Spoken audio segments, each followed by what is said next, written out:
ketemu lagi di ngos-ngosan, ngopini santai bareng Mbak Yus. Sekarang ini para elit politik makin gak malu-malu untuk melakukan nepotisme.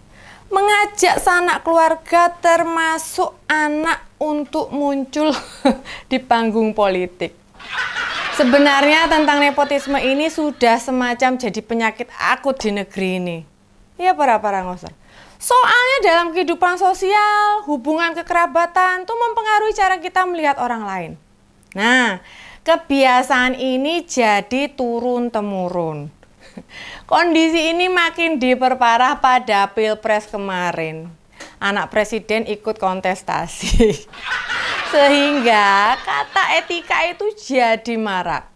Soalnya dalam sejarah Indonesia belum pernah tercatat sekalipun ada anak presiden ikut pilpres saat bapaknya sedang menjabat. Mulai dari presiden pertama hingga ke-6. Belum pernah itu anak presiden maju untuk berebutan jabatan presiden maupun wakil presiden. Nah, akibatnya dalam pilkada besok November yang dilakukan kepala negara ya diikutin bawahannya, termasuk menteri.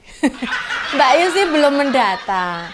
Ada beberapa banyak anak menteri, anak gubernur, atau anak bupati, serta wali kota yang akan ikut pilkada. Namun yang sudah memunculkan nama itu baru dari PAN, Putri Ketua Umum PAN. Anak mbarepnya Pak Zulkifli Hasan, katanya bakal maju pilkada. Bisa jadi ini semacam test the water, bahasa umumnya cek sound, cek ombak, nguji elektabilitas gitu. Memang ini sih baru kabar gitu loh. Tapi berita model begini makin menutup peluang politisi atau orang yang punya kemampuan jadi tertutup kesempatannya gitu loh. Artinya, bila ada kader PAN potensial, sebagus apapun ya bakal makin tertutup peluangnya. Ya maksudnya tentu ya tidak hanya di PAN, namun di berbagai parpol lain. Misalnya anak ketua umum partai, ketua partai tingkat provinsi, atau tingkat kabupaten kota ikut pilkada, bakal membatasi kader potensial lainnya gitu loh, udah jelas itu. Adalah Mbak Zita Anjani. Anak dari Pak Zulhas dikabarkan ikut berlaga di Pilgub DKI. Nah, hal itu disampaikan Pak Zulhas. Jika ada yang bilang pas Mas Gibran maju memangnya nggak didorong keluarganya. Loh, emang bisa siapa saja yang meminta, tapi ya bisa menghentikan anak ikut kontestasi waktu orang tua menjabat ya justru orang tuanya sendiri. Bukan orang lain, bukan Mbak Yus, bukan para ngoser. Lah bila orang tuanya memberi restu, siapa yang bisa menghalangi? Apalagi bapaknya kepala negara atau ketua umum partai. Nah, piye aja. Saat menyebut anaknya Pak Zul memang menyertakan nama lain gitu loh. Misalnya ada nama Eko Patrio sama Mbak Lula Kamal. Siapa yang menjamin nama Mbak Zita akan disisihkan bila yang menyebut nama itu justru ketua umumnya? Ayo, sopo sing wani. Saat seperti sekarang, apalagi usai putusan MK kemarin, Mbak Yus yang bagian dari rakyat jelata, kangen dengan pernyataan Pak Jokowi dulu.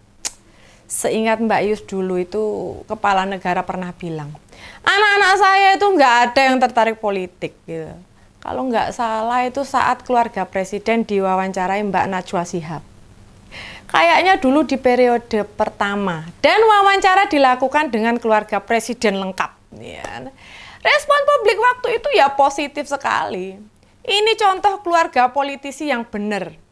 Sama sekali tidak memanfaatkan jabatannya sama sekali. Hehehe, nggak nyampe 7 tahun, 2 anaknya maju di pilkada tahun 2020. 3 tahun berikutnya nak barep melu pilpres, ya toh. Pujian dan rasa simpati rakyat langsung bubar jalan, ya kan. Misal pun ada yang bilang, buktinya banyak yang milih ya secara pribadi. Mbak Yus merasa itu sesuatu yang nggak pas. Mau bagaimanapun dalam jagat kehidupan sosial, politik, kemasyarakatan, bisnis, sesuatu yang berkaitan dengan nepotisme itu tetap tidak pas. Ora bakal pas, wis. Siapa yang nggak merasa ini bukan jalan yang benar? Belum ada setahun, kan benar juga. Pak Zulhas yang jadi Menteri Perdagangan wis nyodor-nyodor ke anaknya jadi kandidat gubernur DKI. Dulu itu petinggi partai bila mau mendorong anak-anaknya mengikuti jejaknya ya turunnya di legislatif gitu loh. Silakan aja cek, baik gubernur, wali kota, atau bupati, hampir nggak ditemukan keluarga mereka jadi kandidat pengganti. Yang ada ya hanya sebatas kepala desa, biasanya istri atau anaknya. Lah sekarang, akibat dicontohkan sama Pak Jokowi ya mulai nular. Coba bayangkan, gimana misalnya anaknya Pak Erlangga, Pak Mardiono, anaknya Pak Prabowo, anaknya siapa lagi ya? Itu maju pilkada, piye? Bayang no.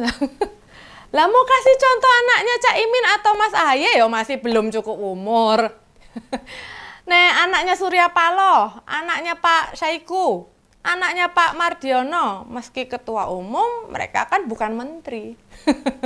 Yang kayak ginian, makin hari makin banyak. Ya nanti pejabat daerah yang gantikan pejabat sebelumnya. Alias anak-anaknya menteri, anak-anaknya ketua partai, anak-anaknya wong gedean. Lanjut, anakku, anak Yujinem, anak Mbah Marto, anak Pak Dejono, lan sak piturutan duwe kesempatan. Anak-anak petani ya apa ya gak bisa jadi pejabat. Anak kuli bangunan apa ya tertutup kesempatan. Anak cerdas, pandai, ya tidak ada peluang lagi kan? Iya kan? Lah malah yang kesebar sebelumnya nama Mbak Zita disebut ada nama Mas Bobi Nasution, ada nama Bro Kaisang Pangarep, ada nama Erina Gudono.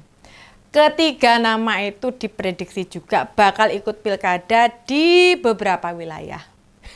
Lah nek anak menantu presiden melu pilkada, sing wani nglawan sopo?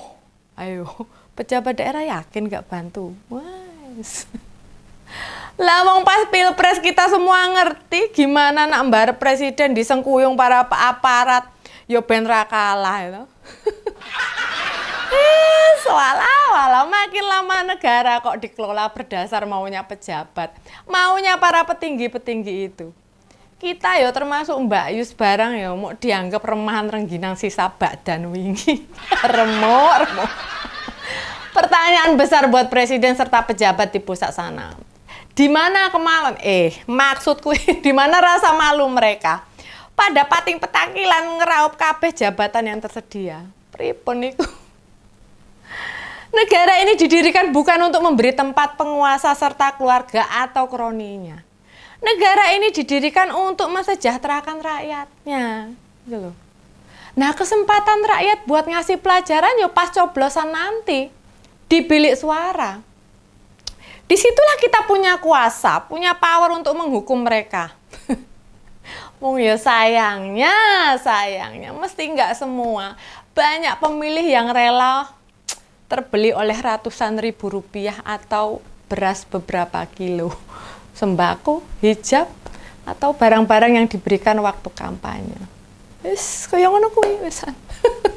Ya wis lah, nek ngono kuwi Mbak Yus ya tak blonjo-blonjo sik makarya liyane lah golek upaya. Segitu yang ngos-ngosan ngopini santai bareng Mbak Yus. Kita ketemu lagi di ngos-ngosan selanjutnya. Bye.